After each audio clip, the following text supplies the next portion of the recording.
बहुत समय पहले की बात है। रूपगढ़ नाम का एक सुंदर राज्य था। वहां का राजा राजा सूर्यकेतु न्यायप्रिय और बलशाली था और उसकी पत्नी रानी माधवी सौंदर्य और बुद्धि की मिसाल मानी जाती थी। राजा सूर्यकेतु दिन रात प्रजा की भलाई में लगा रहता था। रानी माधवी महल की जिम्मेदारियां संभालती, मगर उसके भीतर एक गुप्त लालसा पल रही थी, अधिक शक्ति की प्यास। एक दिन दरबार में एक नए सेनापति की नियुक्ति हुई। सेनापति विराट, वीर, तेजस्वी, लेकिन अत्यधिक महत्वाकांक्षी। रानी माधवी की नजरें कुछ और कह रही थीं और सेनापति की मुस्कान में भी कोई रहस्य था। रात के सन्नाटे में रानी और सेनापति के बीच गुप्त मिलन शुरू हुआ। रानी ने कहा, मुझे सत्ता चाहिए, लेकिन खुलेआम नहीं। राजा को हटाना होगा, परंतु इस तरह की कोई शक न करे। रानी और सेनापति ने एक कुटिल योजना बनाई। राजा को राजयोग की साधना में भेजने की योजना, जो कई महीनों तक चलने वाली थी। हम उसे आत्मज्ञान की राह पर भेजेंगे और तब तक राज्य हमारे हाथ में होगा।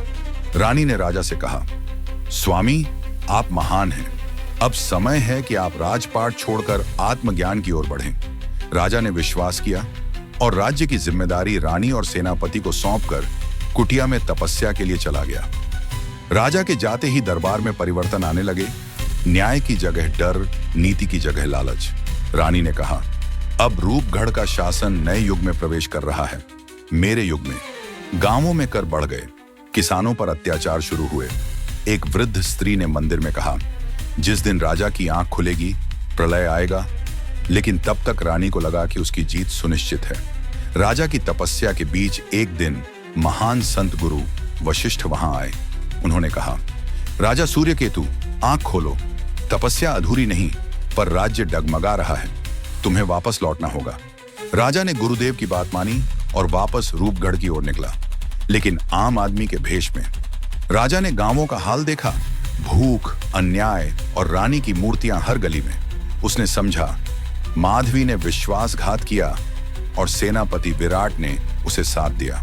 राजा ने पुराने सेनापति चंद्रपाल को गुप्त संदेश भेजा।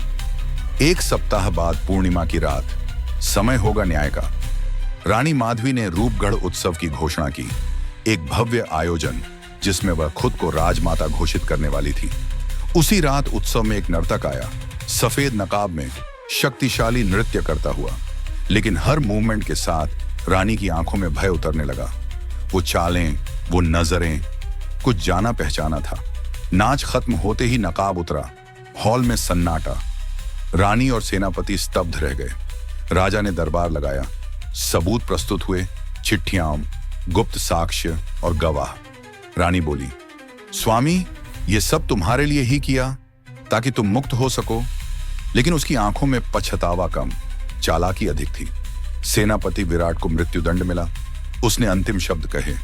जिसने सत्ता की चाह की, उसे मृत्यु मिली।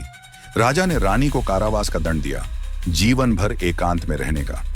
तुमने मेरा विश्वास तोड़ा, रानी नहीं, अब तुम बस एक अपराधिनी हो। राजा ने फिर से शासन संभाला। वो पहले से शांत पर अधिक सशक्त बन चुका था। गांवों में फिर से अन्न उगने लगे, त्योहार लौट आए और प्रजा ने राहत की सांस ली। बुजुर्ग बोले, जब राजा आंख बंद करता है तो राक्षस जागते हैं, जब वो लौटता है तो धर्म फिर स्थापित होता है। महल के एक कक्ष में रानी माधवी अकेली थी। आईने में खुद से पूछती, क्या सत्ता ही सब कुछ थी या मैं स्वयं को ही भूल गई? राजा सूर्यकेतु ने सभा में कहा, राज्य वो होता है जहां राजा नहीं, धर्म राज करता है। और सत्ता वो होती है जो सेवा से आती है, छल से नहीं। गुरु वशिष्ठ बोले, सत्ता की परीक्षा महलों में नहीं, संकट में होती है। सच्चा राजा वो है जो तप करता है और सच्चा दंड वो है जो विवेक से दिया जाए। महल में दीप जलते हैं और सूर्य उदय होता है, संगीत बजता है। राजा सूर्यकेतु अपनी प्रजा के साथ फिर से चलता है धर्म की राह पर। रानी वो एक श्लोक पढ़ती है, मोह में जो फंसे वो रानी न रहे, धर्म से जो डिगे वो महल में रहे, पर अंत में सत्य ही उजाला करे।